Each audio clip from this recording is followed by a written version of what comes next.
ನಮಸ್ಕಾರ ಮಲ್ನಾಡು, ಹೇಗಿದ್ದೀರಾ? ಸಿಂಪಲ್ ಆಗಿ ಒಂದು ಬಿರಿಯಾನಿ ಮಾಡೋಣ ಬನ್ನಿ. ಅದಕ್ಕೆ ಈರುಳ್ಳಿ, ಬೆಳ್ಳುಳ್ಳಿ, ಹಸಿಮೆಣಸಿನ್ಕಾಯಿ, ಶುಂಠಿ, ಕೊತ್ತಂಬರಿ ಸೊಪ್ಪು, ಪುದೀನ ಸೊಪ್ಪೆಲ್ಲ ರೆಡಿ ಮಾಡ್ಕೋಬೇಕು.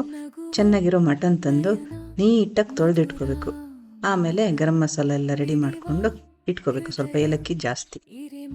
ಎಣ್ಣೆ ಬಿಸಿಗೆ ಇಟ್ಕೊಂಡು ಸ್ವಲ್ಪ ದಪ್ಪ ತಳ ಪಾತ್ರೆಯಲ್ಲಿ ಇಟ್ಕೊಂಡ್ರೆ ಚೆನ್ನಾಗಾಗುತ್ತೆ.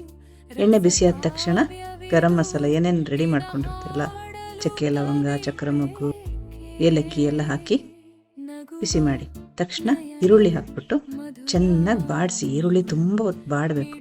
ಆಮೇಲೆ ಪುದೀನ ಸೊಪ್ಪು ಹಾಕಿ. ನಾವು ಪುದೀನ ಸೊಪ್ಪು ಜಾಸ್ತಿನೇ ಹಾಕ್ತೀನಿ. ಅಲ್ಲಿ ಅದನ್ನ ಬಾಡ್ಸಕ್ಕೆ ಬಿಟ್ಬಿಟ್ಟು ಹಸಿರು ಮೆಣಸಿನ್ಕಾಯಿ, ಬೆಳ್ಳುಳ್ಳಿ, ಶುಂಠಿ ಹಾಕ್ಬಿಟ್ಟು ಒಂದು ಪೇಸ್ಟ್ ರೆಡಿ ಮಾಡ್ಕೊಳ್ಳಿ. ಆ ಪೇಸ್ಟು ಸ್ವಲ್ಪ ನೈಸಾಗಿದ್ದರೆ ಚೆನ್ನಾಗಿರುತ್ತೆ, ಬಾಯಿಗೆ ಸಿಗಲ್ಲ. ಅದನ್ನು ಹಾಕ್ಬಿಟ್ಟು ಚೆನ್ನಾಗಿ ಬಿಸಿ ಮಾಡಿ.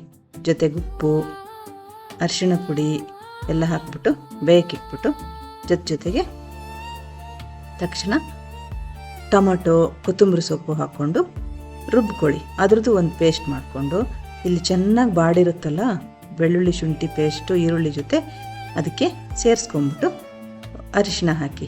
ಅರಿಶಿಣ ಸ್ವಲ್ಪ ಜಾಸ್ತಿನೇ ಬರುತ್ತೆ, ನಾನ್ ವೆಜ್ ಐಟಮ್ಸ್ಗೆ ಜಾಸ್ತಿನೇ ಹಾಕ್ಕೊಳ್ಳಿ, ಒಳ್ಳೆಯದು.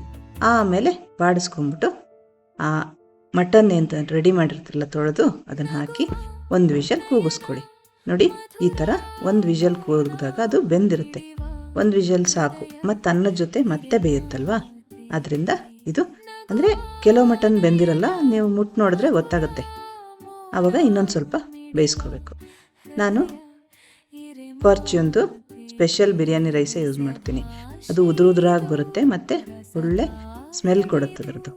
ಅದಕ್ಕೆ ತೇಜು ಮಸಾಲ ಪೌಡ್ರು ಸ್ವಲ್ಪ ಹಾಕ್ಕೋತೀನಿ. ಚಕ್ಕೆ ಲವಂಗ ಎಲ್ಲ ಮಸಾಲೆ ಹಾಕಿದ್ರೂ ಇದು ಒಂದು ಎಕ್ಸ್ಟ್ರಾ ಟೇಸ್ಟ್ ಕೊಡುತ್ತೆ. ಸೊ ಅದನ್ನೆಲ್ಲ ಹಾಕಿಬಿಟ್ಟು ನೀವು ಟೇಸ್ಟ್ ನೋಡಿ, ಉಪ್ಪು ಎಲ್ಲ ಸರಿ ಇದೆ ಅಂದಮೇಲೆ ಅದನ್ನು ಏರ್ ಟೈಟ್ ವಿಷಲ್ ಹಾಕಿಡಿ. ಮಾತ್ರ ವಿಷಲ್ ಹಾಕಿಸ್ಬಿಡಿ, ಹಾಗೆ ಏರ್ ಟೈಟ್ ಆದರೆ ಸಾಕು. ಪ್ರೆಷರ್ ಕಟ್ಟಿದ ತಕ್ಷಣ ಆಫ್ ಮಾಡ್ಕೊಳ್ಳಿ. ಚೆನ್ನಾಗಿ ಅರಳಿರುತ್ತೆ. ನಿಧಾನವಾಗಿ ಒಂದು ಸ್ವಲ್ಪ ಹೊತ್ತು ಅದರಲ್ಲೇ ಬಿಟ್ಬಿಟ್ಟು ತೆಗೆದುಕೊಂಡು ತಿಂದು ನೋಡಿ ಎಷ್ಟು ಚೆನ್ನಾಗಿರುತ್ತೆ ಅಂತ. ನೀವು ಒಂದ್ಸರಿ ಮಾಡ್ಕೊಳ್ಳಿ. ಮಾಡಾದ್ಮೇಲೆ ಟೇಸ್ಟ್ ಹೇಗಿತ್ತು ಅಂತ ಹೇಳಿ. Thank you.